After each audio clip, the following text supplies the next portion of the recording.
क्लस्ट्रल accountancy numerical problem solutions प्रस्तुत किए जा रहे हैं edxit.com द्वारा। इस वीडियो में हम प्रदान करने वाले हैं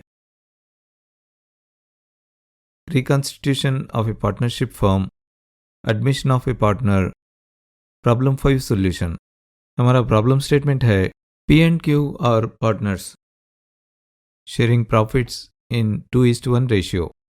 P और Q 2:1 के अनुपात में लाभ बांटते हुए साझेदार हैं।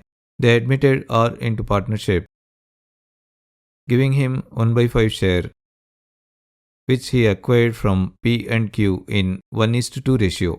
उन्होंने R को 1/5 हिस्सा देकर साझेदारी में शामिल किया, जिसे उसने P और Q से 1:2 के अनुपात में प्राप्त किया। Calculate new profit sharing ratio. नए लाभ विभाजन अनुपात की गणना कीजिए। देखिए, नए साझेदार के शामिल होने से पहले पूरा लाभ मौजूदा साझेदारों P और Q के बीच 2:1 के अनुपात में बांट दिया जाता था और फिर एक नए साझेदार R को शामिल किया जाता है। नए साझेदार के शामिल होने के बाद कुल लाभ में से लाभ का एक हिस्सा नए साझेदार को दिया जाता है। लाभ का यह हिस्सा कुल लाभ का 5वां हिस्सा होता है।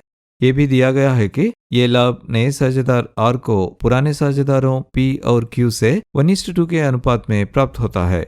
इस प्रकार लाभ के इस 5वें हिस्से में दोनों साझेदारों P और Q ने 1:2 के अनुपात में सैक्रिफाइस किया है। देखिए, ये वो मामला नहीं है जहां पुराने साझेदार शेष लाभ को पुराने अनुपात 2:1 में बांटेंगे, क्योंकि दोनों पुराने साझेदारों ने इस लाभ को सैक्रिफाइस किया है। दूसरे शब्दों में, चूंकि दोनों पुराने साझेदारों ने इस लाभ में सैक्रिफाइस देने के लिए अपने लाभ का कुछ हिस्सा त्याग दिया है, इसलिए हमें पहले ये पता लगाना होगा कि प्रत्येक साझेदार ने कितना त्याग किया है। साथ ही ध्यान दें कि कुल प्रॉफिट में 5वें हिस्से को योगदान देने के लिए उनकी सैक्रिफाइसिंग रेशियो 1:2 है। इसलिए साझेदार P द्वारा किया गया सैक्रिफाइस साझेदार R को आवंटित किया गया लाभ, जो कि 1/5 है, इसको इस लाभ में पार्टनर P की सैक्रिफाइसिंग रेशियो 1/3 से गुना करके प्राप्त किया जाता है। न्यूमरेटर्स और डिनोमिनेटर्स को गुणा करने पर हमें 1/15 प्राप्त होता है।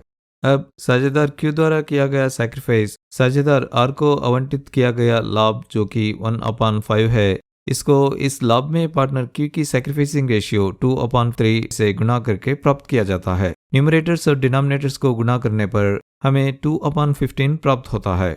इसे ध्यान में रखते हुए साझेदारों का नया प्रॉफिट शेयर इस प्रकार होगा। वैसे जैसा कि आप जानते हैं, नए हिस्से की गणना करने का सूत्र है पुराना profit share value minus sacrifice. इसलिए साझेदार P का नया प्रॉफिट शेयर उसका पुराना प्रॉफिट शेयर 2/3 माइनस R के प्रॉफिट शेयर के लिए उसकी सैक्रिफाइस जो 1/15 है। 15 को एलसीएम मानते हुए न्यूमरेटर में 2 5 माइनस 1 1 होगा। ये 10-1/15 के बराबर है। ये 9/15 के बराबर है। 3 से कैंसिल करने पर 3 3 3 5। अब इस गणना का रिजल्ट 3/5 है। साझेदार Q का नया प्रॉफिट शेयर उसका पुराना प्रॉफिट शेयर 1/3 माइनस R के प्रॉफिट शेयर के लिए उसकी सैक्रिफाइस जो 2/15 है।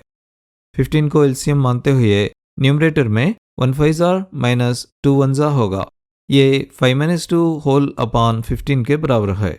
ये 3/15 के बराबर है। 3 से कैंसिल करने पर 3 1 3 5। अब इस गणना का रिजल्ट 1/5 है और अंत में साझेदार R का प्रॉफिट शेयर 1/5 के बराबर है। इन सब बातों को ध्यान में रखते हुए तीनों साझेदारों का नया प्रॉफिट शेयरिंग रेशियो है 3/5:1/5:1/5। सभी डिनोमिनेटर्स में से 5 को कैंसिल करें तो हमें अंतिम न्यू प्रॉफिट शेयरिंग रेशियो 3:1:1 प्राप्त होता है। तो अतः पूरा लाभ तीनों साझेदारों के बीच 3:1:1 के अनुपात में बांटा जाएगा। और इसी के साथ हम इस प्रॉब्लम के सॉल्यूशन के अंत तक पहुंच गए हैं। इस वीडियो को यहाँ तक देखने के लिए थैंक यू वेरी मच। हमने स्टूडेंट्स को इफेक्टिव और एफिशिएंट लर्निंग सॉल्यूशंस देने के लिए edxit.com को स्टार्ट किए हैं। हमारे सारे वीडियोस देखने के लिए इस चैनल को ज़रूर सब्सक्राइब कीजिए। हर नया वीडियो पब्लिश होते ही नोटिफिकेशन पाने के लिए बेल आइकन को क्लिक करना मत भूलिए। और अगर आपको ये वीडियो पसंद आया तो इस वीडियो को लाइक करना मत भूलिए।